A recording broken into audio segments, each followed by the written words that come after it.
nongeye gushimira Imana aka karyo impaye ko gusubira kubana namwe kuri uyu munsi ugira kabiri w'ubutumwa bwiza. Ndabahaye ikaze. Twaherukana turiko turavugana ku ijambo ry'umutwe rivuga ngo sindi cimeza ndafise umuremyi. Twarayaze ingene Imana ari intango y'ubuzima ngaha ku isi ikaba n'iherezo ryabwo. Twongera turayaga ingene umuntu yoyishikira. Uno munsi narinje ngo dusubire tuganire ikiza kwemeza mu mutima w'umuntu Imana yaremye yuko ari umwana wayo. Mu ijambo ry'umutwe rivuga ngo ikinyemeza ko ndi umwana w'Imana. Ikinyemeza ko ndi umwana w'Imana. Nagerageje kubica hirya no hino, ndinginga Imana, nsenga, numva mvuga ngo iri jambo rirakomeye ariko ntiryoroshe kwizera ku mwana w'umuntu, kuko ibigaragara biba bigoye kwemeza yuko ivyo uriko uravuga ko ari ukuri. Ariko ico nshimira Imana umuremyi w'isi n'ijuru nuko itaretse ngo tube nk'ahantu ho mu bugaragwa, ariko iraduha ijambo ryayo. Uno munsi ndagufitiye inyishu kandi nanje narayironse, inyemeza ngo Imana n'umwizigirwa mu ijambo ryayo. Ico nico kinyemeza ko ndi umwana w'Imana. Numva nza kwifashisha amajambo y'Imana ari mu cete ca mbere ca Petero igice ca mbere umurongo wa 23. Ndaza kwifashisha n'ijambo ry'Imana riri mu butumwa bwiza bwa Yohana igice ca mbere umurongo wa 12. Nongere nifashishe ijambo ry'Imana riri mu cete Pawulo yandikiye Abaroma igice ca 10 umurongo wa 5 gushika ku 14. Ntatevye twoja mu ijambo ry'Imana tukagenda ijambo ry'Imana rimwe ku rindi, tukaraba ingene umuntu ashobora kubaho afise ikimwemeza ko ari umwana w'Imana. Icete ca mbere ca Petero igice ca mbere umurongo wa 23 haravuga ngo nuko rero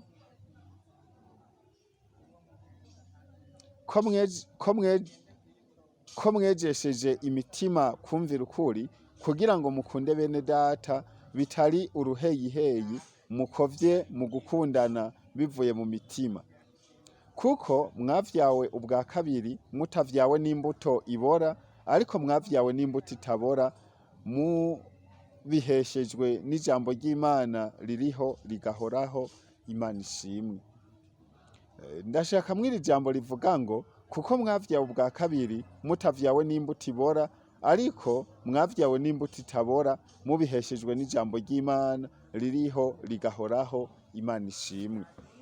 Aha ku isi turazi uko ibintu bipanze. Iyo umuntu ahashitse, umusore arafatana n'inkumi, hanyuma bubakanye bakavyara umwana. Agishika ku isi, isi yoyo irafise ingene ifise intunganyo y'ingene yakira umuntu aje ku isi. Hariho imisi intarengwa yo kwandikisha umwana, imisi 15. Uno munsi leta niyishinga, uyirengeje hariho n'amande asabwa. Hanyuma hariho imyaka bagezako bakavuga ngo kuri iyi myaka umwana arashobora kuja kw'ishure. Ubu maternelle bamwe usanga bariko barahera ku myaka 2, 3, 4, 5. Primaire mu mashure y'intango ugasanga ariko barahera ku myaka 7.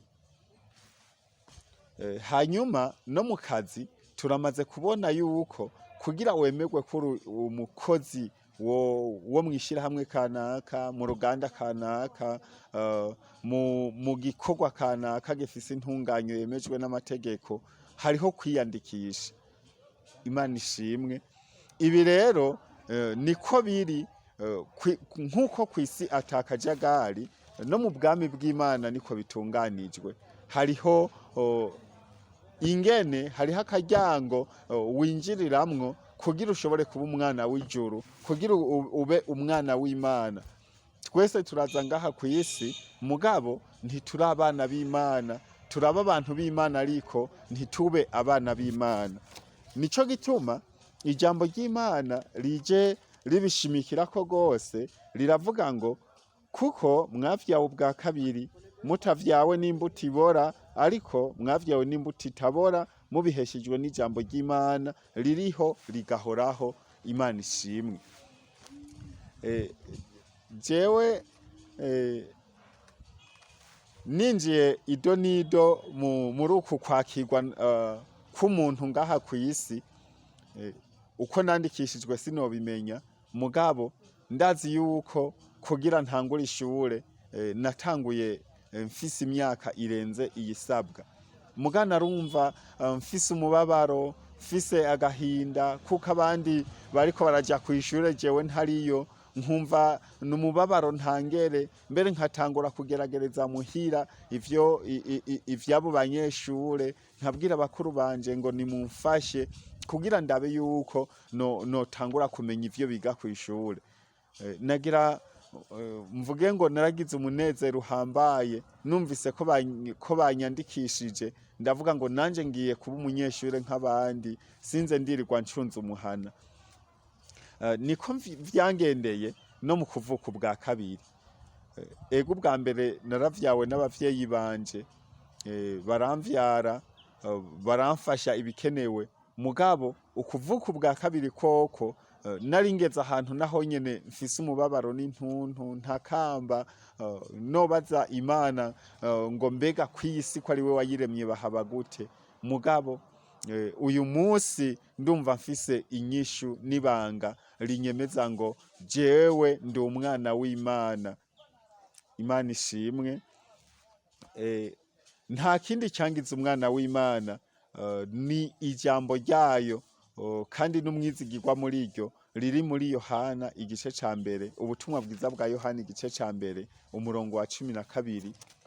Ijambo ryaho riravuga ngo ariko abamwakiriye bose yabahaye ububasha bwo gucika abana b'Imana, nibo bizeye izina ryiwe, nibo batavyawe n'amaraso canke no kwipfuza k'umubiri canke no kwipfuza k'umugabo, ariko bavyawe n'Imana. Iri nibanga rikomeye cyane, kuko n'urufunguruzo rwugurura ubwami bw'Imana, maze umuntu yizeye iri jambo agashobora kuba umwana w'Imana, akinjira muri ubwo bwami, hanyuma yabushikamwo agasubira akigishwa ivy'ubwo bwami, afashijwe no kwisomera ijambo ry'Imana, afashijwe n'uburongozi yashizwe imbere. Nanje uno munsi ndabishingira intahe nkavuga ngo ijambo ry'Imana ryarangize rizima. Imana ishimwe. Twabibonye yuko no mu cete ca mbere ca Petero ariko haravuga ngo twavyawe n'imbuto itabora, niryo jambo ry'Imana ririho rigahoraho. Uyu munsi nanje ndavyemeza gose, atabirinze kubomborana, atabirinze guhinda, ariko nkamenya ngo ndi umwana w'Imana kubw'iryo sezerano nagize itariki imwe kwa gatatu 2019. Uyu munsi ndi umwana w'isumba vyose, kandi ndezwe n'ijambo ryayo. Imana ishimwe. Aha mu Baroma igice c'icumi umurongo wa 5 gushika kwa 14 haratwereka ingene wobigenza kugira ushobore gushira mu ngirira ijambo. Muntu w'Imana, turi ngaha ku isi, ariko turazi yuko umwanya n'umwanya dushobora kuhava, kandi atana kimwe tuhakuye. Ivyo uko n'ukuri, kuko abavyeyi bacu baragiye, basokuru baragiye, n'abandi babandanya kugenda, kandi tukumva natwe twokwibwira mu mitima yacu ngo erega natwe tugira dushikirwe. Nico gituma ndakwinginga nk'uko Imana yanyinginze, hanyuma iryo sezerano nkarigira, nawe ngo urondere ingene wiyandikisha muri ubwo bwami, urondere ingene wigishwa nabwo, kugira ngo isi imaze gukurwaho umwana azasubire kwa se. Imana ishimwe. Aha mu Baroma, icete Pawulo yandikiye Abaroma igice c'10 umurongo wa 5 gushika ku wa 14, haratwereka ingene woshira mu ngiro iri jambo ry'Imana nawe ukaba umwana w'Imana, nk'uko natwe twagira ubwo buntu tukaba umwana w'Imana. Ijambo ry'umutwe riravuga ngo inzira yo kugororoka igenewe abantu bose. Mose yanditse ati ushishikara ukugororoka kuva ku vyagezwe niko kuzomubeshaho, ariko ukugororoka kuva ku kwizera kuvuga gutya ngo ntiwibaze uti ninde azoduga ngo aje mw'ijuru, risobanurwa ngo kumanura Kristo, canke uti ninde azomanuka ikuzimu, risobanurwa ngo kudugana Kristo amukuye mu bapfuye. Ariko kwavuze gute?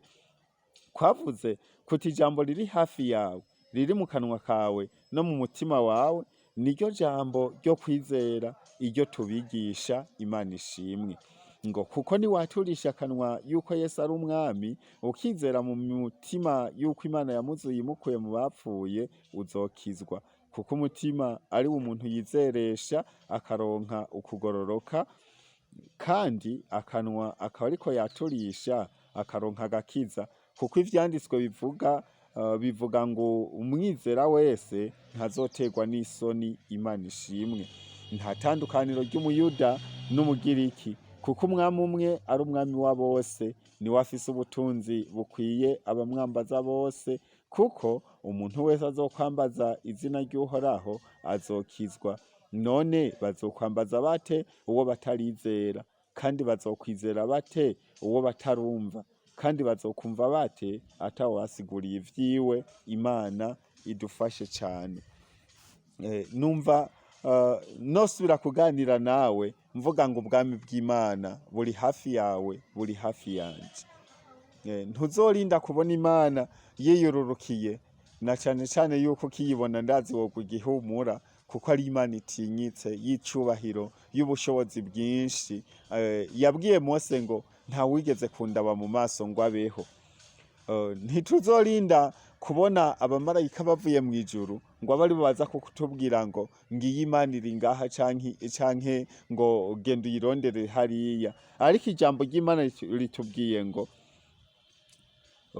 ijambo riri hafi yawe, riri mu kanwa kawe no mu mutima wawe, niryo jambo ryo kwizera, iryo tubigisha. Imana ishimwe. Twabibonye ijambo ry'Imana ryatwemeje ngo tuvyagwa n'ijambo ririho rigahoraho. Hanyuma mu butumwa bwiza bwa Yohana turabibona ngo uwizeye izina rya Kristo niwe ababaye umwana w'Imana. Iyo amwakiriye, nanje nta kindi cangiza uwo mwana w'Imana atari uko nizeye iryo jambo, hanyuma nkafashwa n'uburongozi bakamfasha kwizera iryo jambo, nkaryaturisha akanwa nk'uko ijambo ry'Imana bitubwiye hano, maze kwizera yuko hariho Imana, hanyuma ndavyatuza akanwa, ndonka agakiza, ndavyizeresheje umutima, ndonka ukugororoka. Imana ishimwe. Nuko uyu mutaga ndizigira Imana gose uriko urankurikirana yuko utazoronka akaryo ko kuvuga ngo nta wabinsiguriye, nk'uko ijambo ry'Imana ryariko rirabiduteramwo intege. Nta tandukaniro ry'umuyuda n'umugiriki, kuko umwami umwe ari we mwami wa bose, niwe afise ubutunzi bukwiye abamwambaza bose. Ndashima Imana igikorane giheruka kuba mu ntara ya Ngozi, gikoreshejwe n'Abanyamerika, yuko baza bazanyira ijambo nyene ry'Imana, bagasoma Bibiliya, ugasanga ijambo umurundi afise muri Bibiliya yiwe n'Umunyamerika niryo ariko arakoresha. Birerekana neza ngo Imana yaratwegereje ubwami bwayo, kugira uguhitamwo kwacu kutworohere, ntituze tuvuge ngo bwatubereye kure ubutumwa bwiza, ariko ubwizeye wese araronka agakiza. Aha mu Baroma haravuga ku murongo wa 14 ngo none bazokwambaza bate uwo batarizera? Imana ishimwe. Uyu munsi ndakwinginga nk'umuntu w'Imana ngo nawe ugirire isezerano, ushobore kuba umwana w'Imana, uve mu kivunga c'abandi, wemere kwigishwa n'ijambo ry'Imana. Bizoguha ingeso nziza, rizoguha ubwizigirwa, rizoguha amahoro, nk'uko tubisanga mu vyamwa vya mpwemu yera. Ubone yuko ubayeho mw'itandukaniro ry'abandi bose, atari uko warinze kugira ama etage menshi, atari uko warinze kugira imiduga ikwegana, ariko ari uko wizeye ijambo ry'Imana, ukaba umwana wayo, ku buryo ivyo bindi bitaraza, wewe ushobora kugira amahoro mu mutima. Imana ishimwe.